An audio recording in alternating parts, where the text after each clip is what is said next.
Okay guys, so July 10, 2024. So, nandito ako sa bahay. Sa bahay na to, you will notice ako lang mag-isa rito. Tapos nakahiga. Kasi meron akong injury. Nahihita ako kasi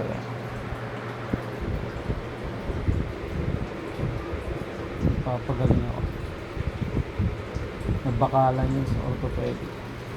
So ito lang na-realize ko guys. Actually wala akong asawa ngayon. Mahirap pala pag wala kang asawa. Mahirap pag wala kang malapit sa puso na mag-aasikaso sa'yo. Eh dapat talaga guys, umanap tayo ng mga kasama sa buhay. Kaya ito ngayon, pag okay na ako, the first thing that I'm gonna do is hahanap ako ng mga kasama sa buhay ko. Mukha na ito.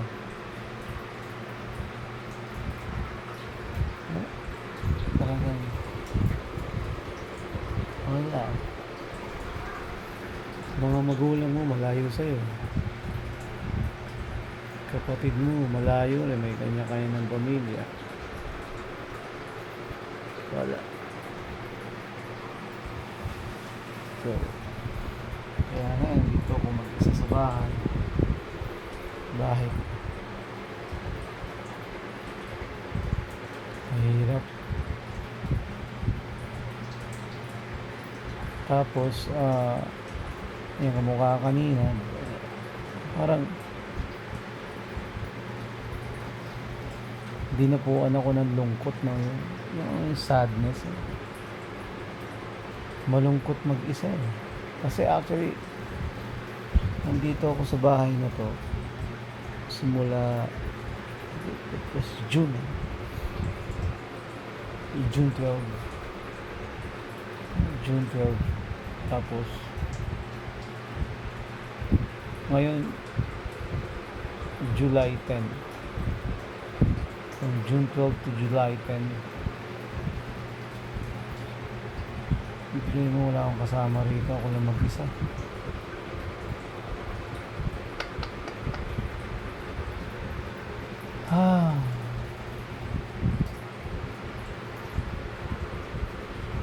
Kaya ang ginagawa ko na lang, nagdadasal na lang ako sa kung may kapal sa Diyos Ama na ako ay gabayan at patnubayan. Isa pang problema niyan paano kung bangungutin ako dito, no, guys? Namatay ako pag isa dahil sa bangungot. Walang makakain na kapitbahay dito, no? So malalaman lang nila if mangangamoy na yung bangkay ko. Importante talaga may kasama ka sa buhay. Importante mayroon kang asawa na nag-aasikaso sa'yo, pamilya na mag-aalala sa'yo. Actually sa akin, as of this now, wala naman nag-aalala sa akin. Wala nag-aalala sa akin. Mamatay man ako rito, no? Okay lang, dahil the thing is mangangamoy lang ako rito. Malalaman na lang ng kapitbahay na patay na ako if mangangamoy yung bangkay ko. Grabe. Hirap mag-isa guys. Grabe.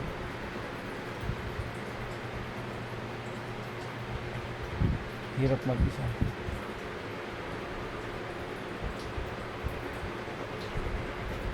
Yung parent mo, di mo rin maasahan dahil matatanda na yan.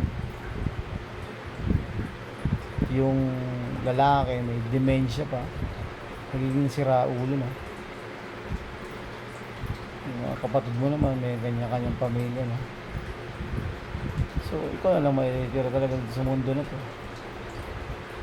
So, a-attend lang yan pag patay ka na. Mga kamag-anak mo, pupunta lang yan kung patay ka na. Doon yung magkikita-kita.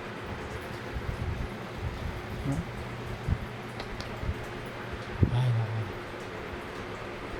Nasabi ko lang to kasi dumating sa punto ngayon yun. Parang nalungkot ako.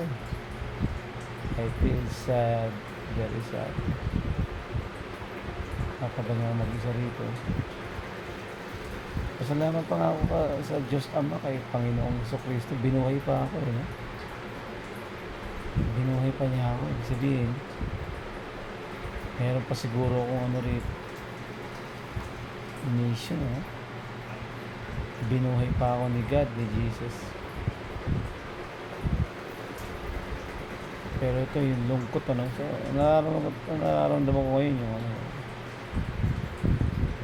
inner self sadness, yung pagkalungkot mo. Nararamdaman ng kaluluwa ko yung lungkot. Yung katawan ko okay lang, ano. Ang nalulungkot dito yung kaluluwa ko, yung aking soul. Sweet, nalulungkot ka ibig sabihin in terms of wala ka kasing kasama, makausap sa ngayon. Pero in terms of faith, malakas ang faith ko kay Jesus, kay God.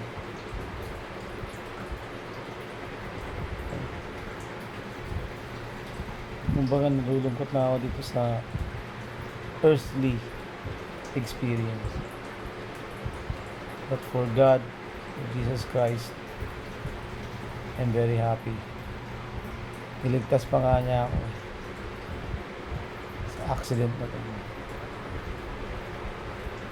Okay guys, hanggang dito na lang. Sleep muna ako. God bless. God bless us all. Bye-bye.